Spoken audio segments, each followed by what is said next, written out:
karakter itu sudah baik pada anak gitu. Itu saja. Selebihnya bisa. Karena gini, mampu membaca, ya bisa membaca, itu kemampuan kognitif. Artinya kecerdasan. Tapi suka membaca, mau membaca, ada minat membaca, itu karakter. Nah kita ini di Indonesia tuh lebih menekankan orang untuk bisa membaca. Tapi ketika sudah bisa membaca, tidak suka dan tidak senang membaca. Jadi karakter membacanya tidak tumbuh, tapi kemampuan sudah ditumbuhkan. Itu beda dengan yang ada di negara maju. Di negara maju tidak memaksakan anak untuk bisa membaca dari awal. Tapi biarkan dia suka melihat-lihat gambar. Nanti lama-lama dia penasaran, ini ada gambar gitu ya. Gurunya cerita, tapi di bawahnya ada tulisan. Lama-lama dia terdorong untuk mengetahui apa tulisan itu gitu maksudnya. Ada dorongan untuk kemudian belajar membaca. Dan Bapak Ibu, anak yang bisa membaca ya, bisa membaca nih di umur 5 tahun dengan anak yang bisa membaca di umur 7 tahun, itu ketika sudah berjalan ke sana sama saja, tidak ada bedanya. Saya ulangi lagi, anak dengan kecerdasan yang sama, yang satu dikondisikan dan dipaksa untuk bisa belajar di umur 5 tahun, yang satu rileks saja, jadi alami gitu, bisa membaca di umur 7 tahun. Itu setelah yang 7 tahun bisa membaca, tidak ada bedanya dengan yang membaca 5 tahun. Jadi sebenarnya saya ingin mengedepankan persoalan karakter, itu yang jauh lebih dulu disampaikan.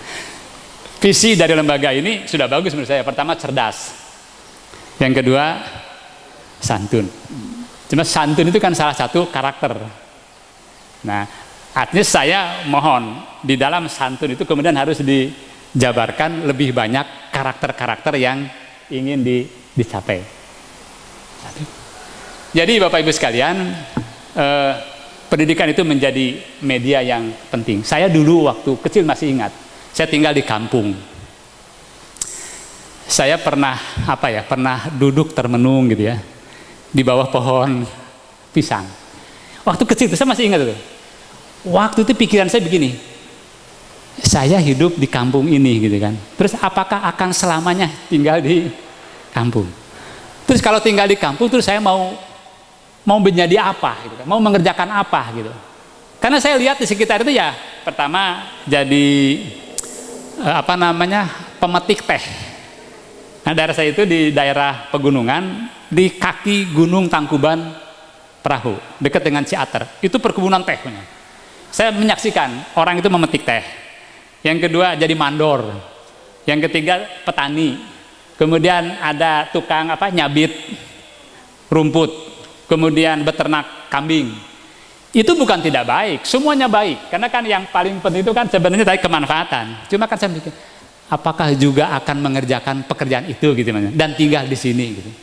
Ternyata pikiran-pikiran itu Bapak Ibu itu menjadi trigger yang baik ya pada seseorang jika ada.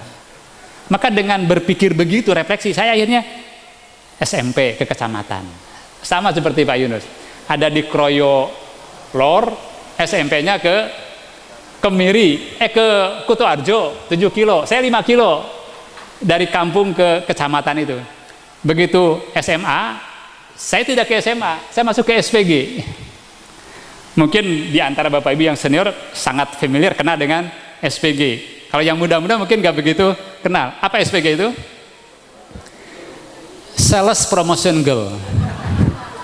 Itu kalau untuk yang muda-muda sekarang. Kan kalau di mall kan ada SPG tuh. Yang gadis-gadis yang suka, namanya Sales Promotion Girl. Jadi gadis-gadis yang suka mempromosikan produk atau barang. Kalau dulu namanya Sekolah Pendidikan Guru. Memang dari awal saya tidak memilih. Tapi orang tua yang ke situ. Tuh bahkan sampai umur kurang lebih 17 tahun pun itu masih lingkungan yang mengendalikan itu sebenarnya. Tapi saya ikut sajalah, ikut karena itu sebagai bagian dari bakti kepada orang tua, mudah-mudahan membawakan berkah gitu, ikut saja. Setelah lulus pun saya mikir-mikir ya, terus mau